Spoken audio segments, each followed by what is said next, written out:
كلهم حموشتي ጳጳሳት ሕጽያት ኮይኖም ክቆርቡ ኾነ ክምረጹ ፈቃደኛታት ኣይነበሩን ክብል ሲኖዶስ ኤርትራ ገሊጹ ምስ ሰራዊት ኢትዮጵያ ዝተመሳሰለ ሰራዊት ኤርትራ ናብ ትግራይ ረድኤት ከይኣቱ ይዓግድ ከም ዘሎ ሲኤንኤን አቃሊሑ ኤርትራዊት ሞሳና ደበሳይ ፈላሚት ጸላም አፍሪካዊት ጓል ኣንስተይቲ ተቀዳዳሚት ብሽክለታ ውድድር ኦሎምፒክ ክትከውን እያ ሰላም ከመይ ተቐኒዩ ዝኸበርኩም ተኸታተልትና ኣብ ኤርትራን ከባቢያን ኣብ ሰሙን እዚ ንዝተፈጸሙ ዓበይቲ ኣርእስታት ዝዳሰሰ ትሕዝቶና ብዘይካዚ ኣብ ትግራይ ዓሌት ምጽናት እዩ ዝካየድ ዘሎ ክብሉ ፓትርያርክ ኦርቶዶክስ ተዋህዶ ቤተክርስትያን ኢትዮጵያ ኣቡነ ማትያስ ገሊጾም መራሕቲ ሱዳንን ሕቡራት ኢማራት ዓረብን ኣብ ህልው ኩነታት ዞባ ቀርኒ ኣፍሪቃ ተመያይጦም ዝብልን ካልእን እውን ኣጠቓሊሉሎ ዘቕርበልኩም ኣማንኤል ግርማየ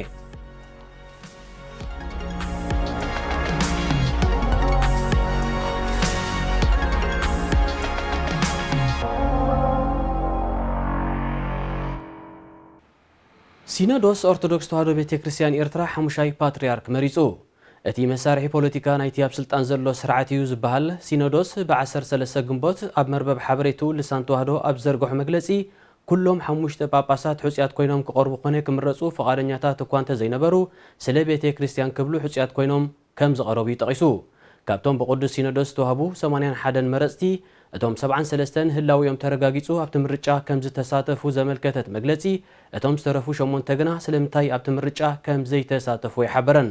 እቲ ሲኖዶስ ካብቶም ብዘይ ፈቃዶም ንምርጫ ቀሪቦም ዝበሎም ጳጳሳት ድማ ንኣቡነ ቄርሎስ ሓምሻይ ፓትርያርክ ኾኑ ብምምራጽ ኣብ 13 ሰነ ብወግዒ ስልጣን ከረክቦም ምዃኑ ኣፍሊጡ ሕጋዊ ፓትርያርክ ናይታ ቤተክርስቲያን ብፁዕ ቅዱስ አቡነ አንጦኒዮስ ንኣስታት 16 ዓመታት ኣብ ማሕዩር እናሃለው ምስ ህግደፍ ዝወገነ ሲኖዶስ ብዘይ ሕጋዊ መንገዲ ዝመረጾም ራብዓይ ፓትርያርክ ኣቡነ ዲዮስቆሮስ ካብ ዝሞቱ እውን 70 ዓመቱ ሓሊፉ ክነሱ ብዘይ ፓትርያርክ ይጸኒሑ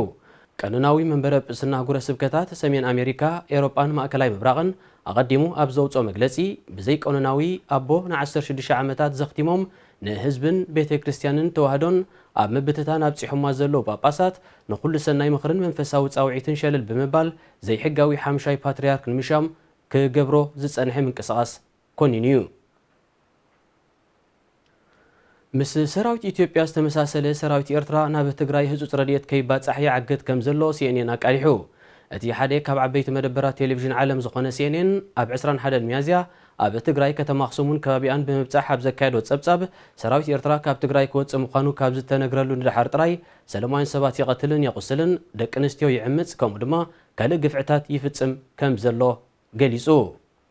እቲ ብጋዜጠኛ ንዕማ ኤልባጌር ዝቐረበ ጸብጻብ ብሰንኪቲ ሰራዊት ኤርትራ ከልኪልዎ ዘሎ ህጹጽ ሓገዛት ህፃናት ሰኣን መኣዛዊ ምግብታት ሕሙማትን ግዳያት ኩናትን ድማ ሰኣን መሰረታዊ ሕክምና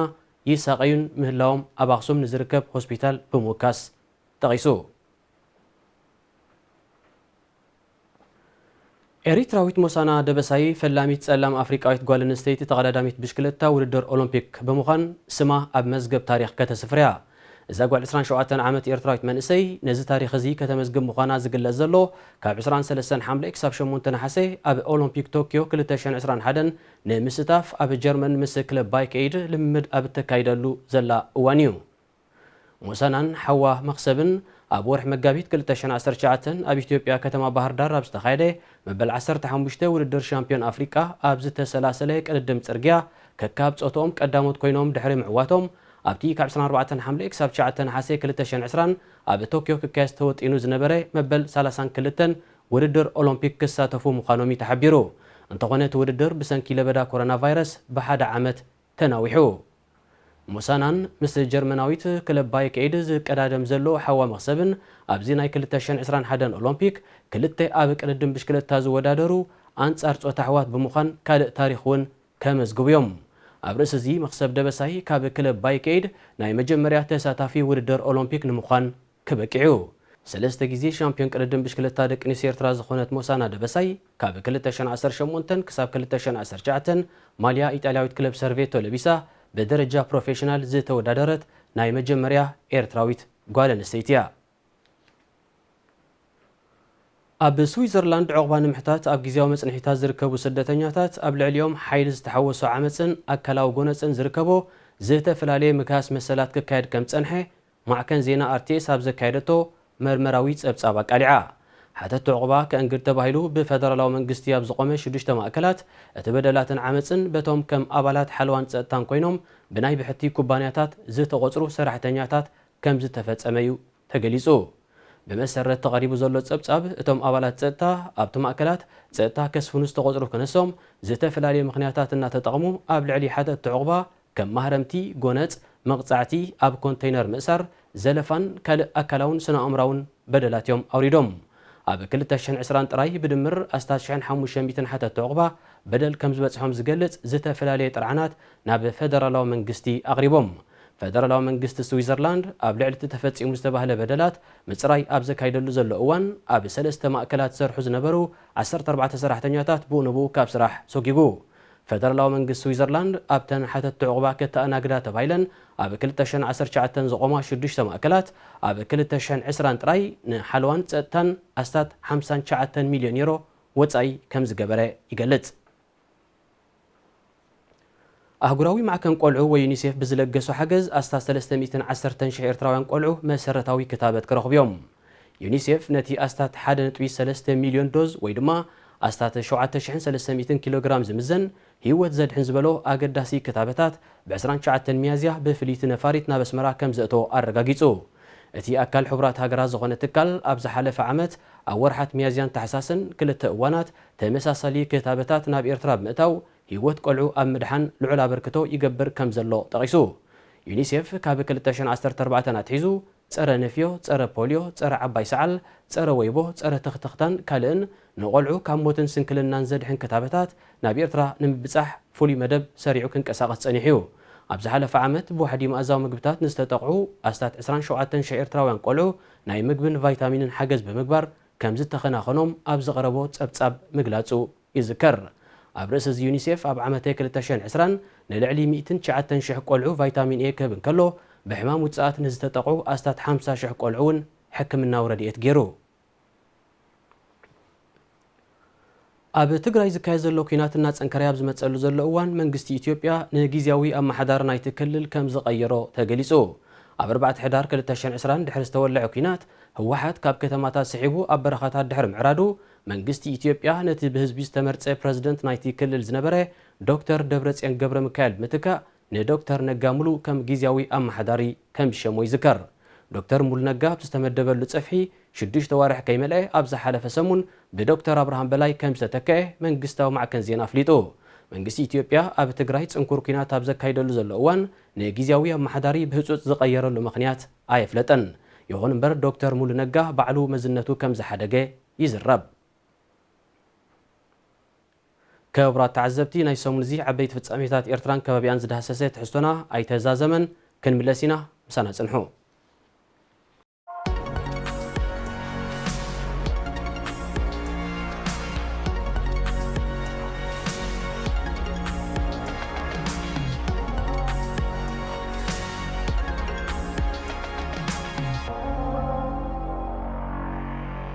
باتريارك أرثوذكسايت تواهدو بيت كريستيان إثيوبيا بصوى قدوس أبنو ماتياس أب تግራይ عليت ناي مصنات تግባራት ይካሄድ አሎ ክብሉ ገሊጾም ነጥቂና ዘለዎም ተቃውሞ ከይገልጹ በመንግስቲ ተኸልኪሎም ከም ጸንሑ ዘመልከቱ አቡነ ማቲያስ ኣብ ትግራይ ብዙሕ ዝሕዝን ገበናት ይፍጸም ከም ዘሎ ክገልጹ ዝኻሉ በመንገዲ ሓደ ኣሜሪካዊ ሃይማኖታዊ ትካል ኣቢሎም ብዝተቐድሐ ቪድዮ ኣብ ዘመሓላለፍዎ መልእኽቲ እዩ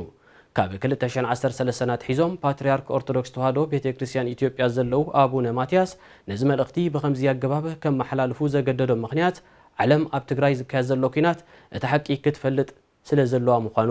ኣስሚሮምሉ ኣብ ኢትዮጵያ ብዝተፈላለየ ገበናት ተጠርጢሮም ኣብ ማእሰርቲ ዝርከቡ ዜጋታት ሃገር ብግዴታ ወተሃደራዊ ኣልባሳት ብምኽዳን ከም ሙሩኻት ኩናት ንምቕራቦም ይስራሐሉ ከም ዘሎ ተቓሊዑ ኮሚሽን ሰብኣዊ መሰላት ኢትዮጵያ ንኩነታት ክልል ኦሮሚያ መልኪቱ ኣብ ዘቕረቦ ጸብጻብ ፍሉይ ሓይሊ ናይቲ ክልል ኣብ ትሕቲኡ ኣብ ዝርከባ ኣብያተ ማእሰርቲ ዘለው እሱራት ወተሃደራዊ ክዳን ኣልቢሱ ጠበና ጁዕጢቑን ሰብ ሰርሖ ጸጉሪ ርእሲ ገይሩን ብግዴታ ከም ዝሰኣሎም ኣረጋጊጹ እቲ ፍሉይ ሓይሊ ንዝገብር ዘሎ ነቶም እሱራት ኣብ ኩናት ዝተማረኹ ዕጡቓት ኦነግ ሸኔ እዮም ኢሉ ብመንገዲ ሜድያታት መንግስቲ ንምቕራቦም ምዃኑ ይግመት ኣብ ሱዳን ዕቑባ ንምሕታት ዝተረፉ ዓሰርታት ኢትዮጵያን ወተሃደራት ዓቀብ ሰላም ናብ ማዕስከር ስደተኛታት ከም ዝተላእኩ ሰበስልጣን ሱዳን ኣረጋጊጾም 14 ደቂ ኣንስትዮ ዝርከብዎም 120 ኢትዮጵያውያን ወተሃደራት ብምሉኦም ተወላዶ ትግራይ ኮይኖም ኣብ ኢትዮጵያ ኣብ ልዕሊ ህዝቢ ትግራይ ንዝፍጸም ዘሎ ዓመጻት ስለ ዘስግኦም ዕቑባ ንምሕታት ኣብ ሱዳን ተሪፎም ኣስታት 30 ካብዞም ኣብ ዳርፉር ዝተረፉ ኢትዮጵያውያን ወተሃደራት ኣብ ዞባ ከሰላ ናብ ዝርከብ ማዓስከር ስደተኛታት ኤልፋሽር ከም ዝተላእኩ ወኪል ላዕለዋይ ኮሚሽን ስደተኛታት ሕቡራት ሃገራት ካብቲ ዞባ አልፋትሒ ኢብራሂም መሐመድ አረጋጊጹ ካልኦት ዓሰርታቱን ኣብዚ ቀረባ መዓልታት ክስዕቦም ምዃኖም ተፈሊጡሎ ኣብ ደቡብ ሱዳን ዝነበሩ ተወላዶ ትግራይ ዝኾኑ ዓሰርታት ኢትዮጵያውያን ዓቀብቲ ሰላሙን ብተመሳሳሊ ምኽንያት ዕቑባ ንምሕታት ኣብቲ ሃገር ከም ዝተረፉ ይዝከር መራሕቲ ሱዳንን ሕቡራት ኢማራት ዓረብን ኣብ ህልው ኩነታት ዞባ ቀርኒ ኣፍሪቃ ብዝምልከት ምይይጥ ኣካይዶም ኣብ ሕቡራት ኢማራት ዓረብ ናይ ክልተ መዓልታት ወግዓዊ ናይ ስራሕ ምብጻሕ ዘካየደ ኣቦ እምበር ሉኣላዊ ባይቶ ሱዳን ጀነራል ዓብደልፈታሕ አልቡርሃን ምስ ወራስ ዓራት አቡዳቢ ሼክ መሐመድ ቢን ዛይድ አልናህያን ብምርኻብ ኣብ ዝገበሮ ምይይጥ ኣብ ጉዳይቲ ምስ ኢትዮጵያ ተፈጢሩ ዘሎ ምስሓብ ኣብ ኣጠቓቕማ ናይልን ዶባዊ ግጭታትን ብዝያዳ ከም ዘተኮረ ማዕከናት ዜና ማእከላይ ምብራቕ ገሊፀን ጀነራል አልቡርሃን ኣብ ዝሓለፈ ሰሙን ምስ ፕረዚደንት ኤርትራ አቶ ኢሳያስ አፈወርቂ ፍሉይ ልኡኽ ኣሜሪካ ኣብ ቀርኒ ኣፍሪቃ ኣምባሳደር ጄፍሪ ፌልትማንን ፕረዚደንት ዴሞክራሲያዊት ሪፐብሊክ ኮንጎን እዋናዊ ኣቦ እምበር ሕብረት ኣፍሪቃን ፌሊክስ ቲሽከዲን ኣብ ተመሳሳሊ ጉዳይ ኣብ ካርቱም ድሕሪ ዘካየዶ ምይይጥ እዩ ብ9 ግንቦት ናብ አቡዳቢ ኣምሪሑ ኬንያ ካብን ናብን ሶማሊ ዝካየድ ዝነበረ ናይ መጓዓዝያ በረራታት ብምሉኡ ደው ኣቢላቶ እታ ሃገር ነዚ ስጉምቲ ትወስድ ዘላ ሳልስቲ ድሕርቲ ምስ ሶማሊ ዛሕትዩሉ ዝፀንሐ ዝምድናኣ ብመንጎኝነት ቀጠር ናብ ንቡር ከም ዝተመልሰ ኣብ ዝተገልጸሉ እዩ በዓል መዚ ኣቪዬሽን ኬንያ ኣብ ዘመሓላለፎ ሓበሬታ ብዘይካ ንህጹጽ ሕክምናውን ሰብኣውን ጉዳያት ኩልቲ ካብ ናብን ሶማሊ ዝካየድ ዝነበረ ናይ ነፈርቲ መጓዓዝያ ካብ 11 ግንቦት ክሳብ 9 ነሓሴ ደው ኢሉ ክጸንሕ ከም ዝተወሰነ ኣፍሊጡ ኬንያ ካብ ናብን ሶማሊ ዝካየድ ዝነበረ ናይ ነፈርቲ መጓዓዝያ ደው ከተብሎ ዝወሰነትሉ ምኽንያት ኣይገለጸትን እንተኾነ በዓል መዚ ኣቪዬሽን ሶማል ጫት ዝፀዓና ናይ ንግዲ ነፈርቲ ኬንያ ድሕሪ ምእጋዱ ዝተወስደ ግብረ መልሲ ክኸውን ከም ዝኽእል ሓያሎ ወገናት ግምታቶም ይህቡ ኡጋንዳ ኣብ ጎኒ ሰራዊት ዴሞክራሲያዊት ሪፐብሊክ ኮንጎ ምስላፍ ኣብ ምብራቕ እታ ሃገር ሰሜን ኪቡ ንዝንቀሳቐሱ ዕጡቓት ንምጥቃዕ ሰራዊታ ክትልእኽ ምዃና መንግስቲ ኮንጎ ኣፍሊጡ ላዕለዎት ወተሃደራውያን ኣዘዝቲ ዩጋንዳ ናይ ሓባር መእዘዚ ነቑጣ ንምቋም ኣብ ዞባ ኪቡ ናብ ዝርከብ ቤኒ ዝተባህለ ቦታ ከም ዝበፅሑ ዝሓበረ መንግስቲ ኮንጎ ኣንጻርቶም እስላማውያን ጥሩፋት እዮም ዝበሎም ዕጡቓት ዝተዋሃደ መጥቃዕቲ ክጅመር ምዃኑ ገሊጹ መንግስቲ ዩጋንዳ ብዛዕባ እቲ መንግስቲ ኮንጎ ብ12 ግንቦት ዝተዋሃበ መግለጺ ዝሃቦ ርእይቶ ይኹን ተወሳኺ መብርሂ የለን ሰራዊት ዩጋንዳ ዶብ ሰጊሩ ምስ ሰራዊት ኮንጎ ብሓባር ዘካይዶ መጥቃዕታት ነቲ ድሮውን ተኣፋፊ ዝኾነ ዞባ ዓበይቲ ቐላያት ናብ ሓድሽ ናይ ቅልውላው መድረኽ ከሰጋግሮ ከም ዝኽእል ተንተንቲ ፖለቲካ ተኸባቢ የጠንቅቑ ዝኸበርኩም ተኸታተልቲ ኣብ ሰሙን እዚ ኣብ ኤርትራን ከባቢያን ንዝነበሩ ዓበይቲ ፍጻሜታት ዝዳሰሰ ትሕዝቶና ተዛዚሙሎ ኣብ ዝመጽእ ሰሙን ክሳብ ንራኸብ ኣማኒኤል ግርማዬ ሰናይ ቅነ